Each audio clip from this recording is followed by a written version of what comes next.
این جوان کنانی تمام ماموران معبد را به تمسخر گرفته. هیچ احترامی برای ماموران قائل نیست و خشم هامون بزرگ را برانگیخته. ما باید به فکر چاره باشیم. او از بذل ورودش به مصر همه چی را دگرگون کرده و دلار از مرز 100,000 تومان گذشته.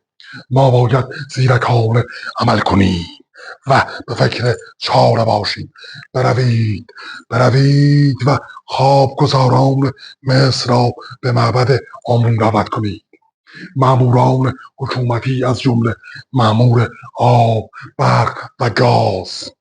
ما باید به قدری پول آب و گاز قصر را بالا ببریم که آنها از توان دادن آن معذور باشند.